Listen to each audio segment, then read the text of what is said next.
Balance of payments. Balance of payments refer to a systematic record of all possible economic transactions a nation makes with the rest of the world. So, simply you can say the balance of payments refers to the record of inflow of foreign money, how much foreign money enters into the economy and how much Indian currency or Indian money leaves Indian money. So, it is a systematic record of inflow and outflow of money in the name of different economic transactions.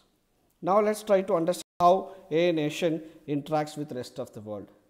When I say a nation's economic interaction, that includes the citizens, I mean the people, the private investors and the governments. So, it is not simply an interaction between the respective governments, it is an interaction between the nation with the rest of the world. What could be the possible transactions a nation make with the rest of the world? Let us say India. We export goods and we import goods from abroad. If our exports of goods are more than import of goods, we are said to have a trade surplus. If our exports of goods is less than import of goods, we are said to have trade deficit. So, this is one interaction. What could be the other interaction? Not only export and import of goods, we also make the other transaction, that is export and import of services. Similarly, we attract foreign investments, both FDI and FPI. So, one refers to investment into physical asset, the other refers to investment into financial asset like purchasing share of a company. Similarly, our Indians also invest abroad, so there is some money coming in and some money going out. Similarly, we borrow money, external borrowings.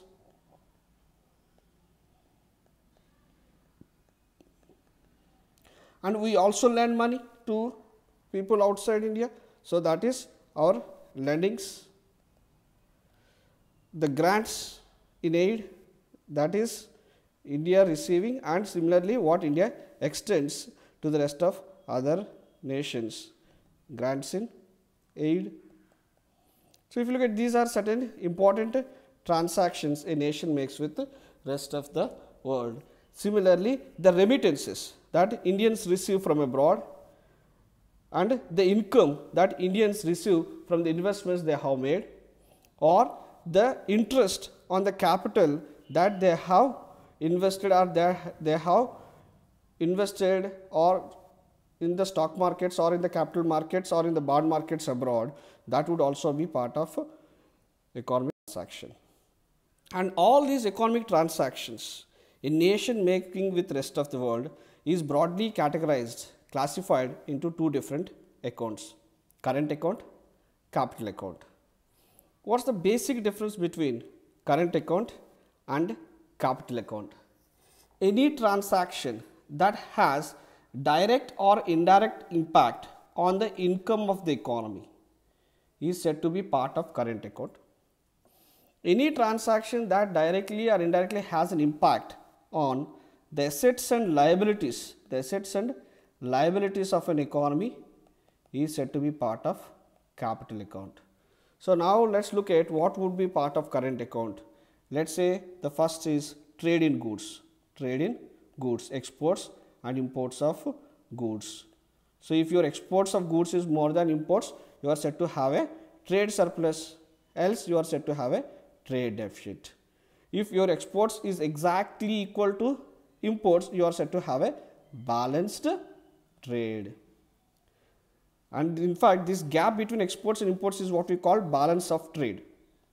And the next transaction is trade in services.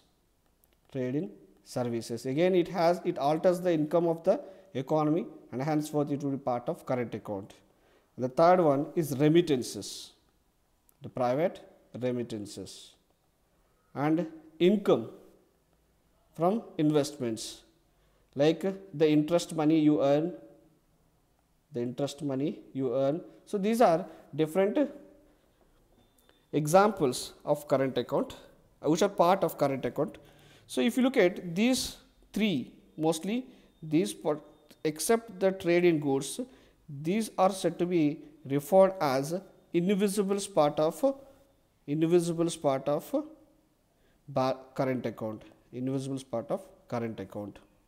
So if you look at under all these current account transactions, if there is more inflow of money into the economy, if the inflow of money is more than outflow, in such case we are said to have current account surplus, because there is more money moving into the economy than compared to the money leaving the economy.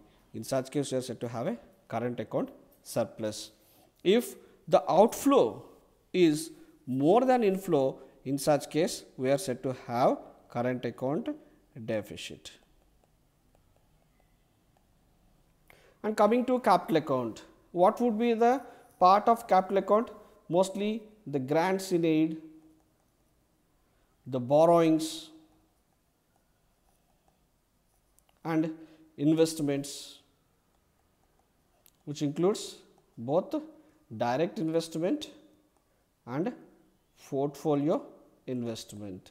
This would be part of capital account. The simple way of remembering what would be part of current account and what would be part of capital account is mostly the recurring transactions. The recurring transactions would be part of current account, and non-recurring transactions would be mostly part of capital account. So this is the simple way and easiest way to remember what would be part of current account and what would be part of capital account. Thank you.